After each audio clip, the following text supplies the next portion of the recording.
दीदी इस दुनिया पर कब्जा करना चाहती थी, इसलिए उसने मंत्र शक्ति से ये बवंडर उठाया। तो मेरी जादुई किताब ने मुझे तुम्हारी गाड़ी खाली दिखाई। मैंने उसके बवंडर को घुमाकर उसी पर हमला करना चाहा और इसीलिए इस खाली आरवी को उसी बवंडर में फंसाया। लेकिन मुझे नहीं पता था कि आरवी के अंदर कोई है। अरे पर मुझे अपने आपसी झगड़े में क्यों फंसा लिया? अच्छा खासा इंटरनेट चला रही थी और यहाँ उड़कर आ गिर पड़ी। अब मैं कैसे घर जाऊंगी? आप ही ना कोई मंत्र पढ़कर मुझे घर भेज दो। लेकिन बेला के पास कोई भी ऐसी मंत्र शक्ति नहीं है। कहने लगी मेरी दीदी सरसी बुरी जरूर थी, लेकिन वो मुझसे भी ज्यादा शक्तिशाली थी। पता नहीं कैसे पर किस्मत तुम्हें यहाँ पर लाई है। एलिना ने कहा ठीक है, फिर से बवंडर उठा दो, मैं उसमें उड़कर वापस घर चली जाऊंगी। मैं नहीं कर सकती, मैं उस तरह का जादू नहीं जानती। उदास होकर एलिना नीचे खड़े शहरवासी की तरफ देखने लगी। वही लोगों ने खुशी में अपनी टोपियां फेंकना चालू करी, ये जानकर कि हमारी नई रानी एलिना यहाँ फंस गई है। वो हमें छोड़कर नहीं जाएगी और हमेशा हमारे साथ रहेगी, हमेशा, पूरी जिंदगी। हरगिज़ नहीं, कोई तो रास्ता होगा।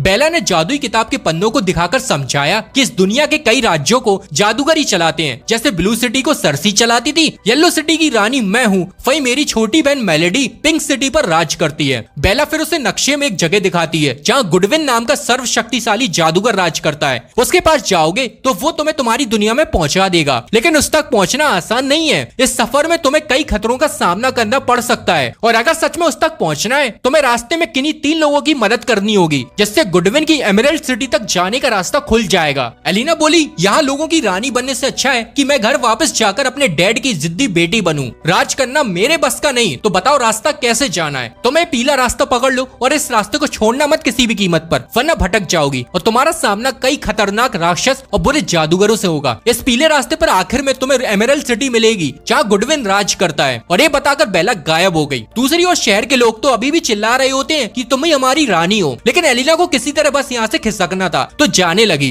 लेकिन बवंडर में उसका एक जूता कहीं खो गया। परेशान हो गई कि इतना लंबा रास्ता, वो भी जंगल पत्थरों से भरा हुआ, मैं बिना जूते के कैसे जाऊंगी? इतने में टोनी सरसी के वही 2 जादुई सिल्वर जूते ले आया। कहने लगा एक तोता इसे खींचकर ले जा रहा था, तो मैंने उसे डराकर भगा दिया। शाबाश टोनी, तुमने पहली दफा बढ़िया काम किया। पर जूते एलिना के छोटे पैरों के हिसाब से बहुत बड़े थे, पर जैसे उसने पहने जादू से सिल्वर जूते उसके पैरों में एकदम फिट हो गए। ये देख एलिना को अपनी आंखों पर विश्वास नहीं हुआ कि यहाँ तो हर चीज में जादू है। एलिना और टोनी फिर अपने सफर पर चल पड़े। वहीं मौजूद लोगों ने हवा में हाथ हिलाकर कहने लगे रानी एलिना, हम आपके लौटने का इंतजार करेंगे। उधर पिंक सिटी में मेलेडी दरबार में एक जोड़े को बंदी बना के उनके साथ खेल रही है। जो भी तुम में से सबसे पहले अपनी आंखें झपकाएगा वो मुजरिम साबित होगा, वही दूसरे को छोड़ दिया जाएगा।